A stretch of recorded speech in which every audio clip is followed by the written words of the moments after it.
যে ভিডিওটা আপনারা মোবাইল স্ক্রিনে দেখলেন এই ভিডিওটা কিন্তু ইনস্টাগ্রামে 10 মিলিয়ন প্লাস ভিউজ এসছে।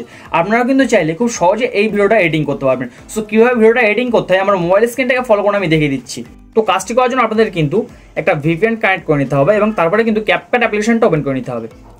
ক্যাপকাট অ্যাপ্লিকেশনটা ওপেন করে নেওয়ার পরে আপনি কিন্তু ভিডিওটা শ্যুট করা যে ভিডিওটা আছে আপনার দাঁড়িয়ে হেঁটে যাচ্ছেন সেই ভিডিওটা কিন্তু এখান থেকে অ্যাড করে নেবেন এবং অ্যাড করে নেওয়ার পর ভিডিওটা কিন্তু জুম করে একটু বড় করে নিচ্ছি আমি।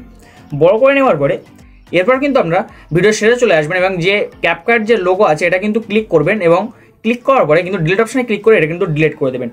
ডিলিটটা হয়ে যাওয়ার পর আপনারা ভিডিওর উপরে ক্লিক করবেন এবং ভিডিওতে ক্লিক করার পরে সাইডে স্ক্রল করবেন কিছুটা, করার পরে দেখতে পাবেন যে ডুপ্লিকেট নামে একটা অপশন আছে। সো ডুপ্লিকেট অপশনে ক্লিক করে এটা কিন্তু ডবল লেয়ার করে নেবেন বা ডবল করে নেবেন। ডবল করে নেওয়ার পরে লাস্টের যে পার্টটা আছে এই পার্টটাই ক্লিক করবেন এবং ক্লিক করার পরে আপনারা দেখতে পাবেন যে ওভারলে বলে একটা অপশন আছে। সো এই ওভারলে অপশনে আপনারা ক্লিক করবেন। ওভারলে অপশনে ক্লিক করে দেখতে পাবেন যে এটা কিন্তু নিচে একটা লেয়ার চলে এসেছে এবং এটা কিন্তু টেনে আপনি আপনার যে প্রথম ভিডিও আছে প্রথম ভিডিওর গায়ে লাগিয়ে দেবেন। এই যে সেকেন্ড লেয়ারটা আপনি আপনার ভিডিও শেষে নিয়ে আসলেন এই সেকেন্ড লেয়ারটা কিন্তু আপনাকে ব্যাকগ্রাউন্ডটা রিমুভ করতে হবে। এর জন্য আপনারা সাইডে স্ক্রল করবেন, দেখতে পাবেন যে রিমুভ ডিজি আছে। সো এই রিমুভ ডিজিতে আপনি ক্লিক করবেন এবং দেখতে পাবেন যে অটো রিমুভাল আছে। সো এই অটো রিমুভালে ক্লিক করে দেবেন, দেখতে পাবেন যে সাথে সাথে কিন্তু আপনার ভিডিওতে যে নিচের লেয়ার ছিল এতে যে ব্যাকগ্রাউন্ড ছিল ব্যাকগ্রাউন্ডটা রিমুভ হয়ে গেছে এবং প্রজেক্টটা কিন্তু থেকে গেছে।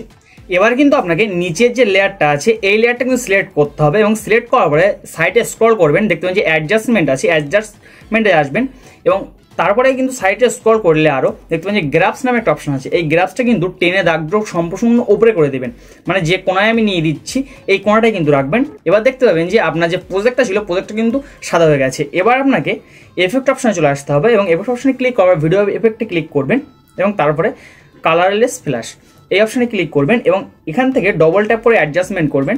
অটোমেটিক স্পিডটা ফুল হাই করে দেবেন, স্পিডটা লো করবেন, গোলোটা ফুল করে দেবেন, প্রায় ফুল মানে একটু কম রাখবেন এবং যে রেঞ্জটা আছে রেঞ্জটা অল্প। এবার কিন্তু এটা হয়ে যাওয়ার পরে আপনারা যে লেয়ারটা ছিল এই যে এফেক্টের যে লেয়ারটা তৈরি হয়েছে এটা কিন্তু টেনে ভিডিওর শেষ পর্যন্ত আপনারা আনবেন।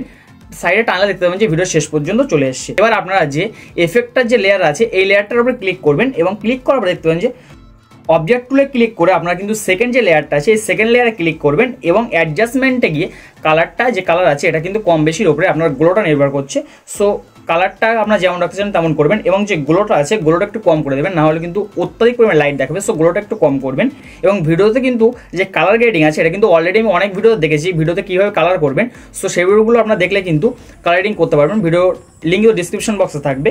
এবার আপনারা কিন্তু এই কাজগুলো কমপ্লিট হয়ে যাওয়ার পরে ভিডিওটা কিন্তু এক্সপোর্ট অপশনে ক্লিক করবেন এবং এখান থেকে কিন্তু ফ্রেম রেট হাই করে দেবেন এবং ভিডিও কোয়ালিটি হাই করবেন, করে কিন্তু ভিডিওটা এক্সপোর্ট করে নেবেন। তাহলে কিন্তু আপনাদের কমপ্লিট যে ভিডিওটা দেখেছেন এই ভিডিও কিন্তু তৈরি হয়ে যাবে। সো ভিডিও থেকে নতুন কিছু শেয়ার চ্যানেলটা আবার সাবস্ক্রাইব করবেন এবং যদি অন্য কোনো প্ল্যাটফর্মটা দেখেছেন সেখানে ফলো করতে অবশ্যই বলবেন না এবং দেখা হবে পরবর্তী ভিডিও। ততক্ষণ ভালো থাকবেন, সব সুস্থ থাকবেন, আল্লাহ হাফেজ।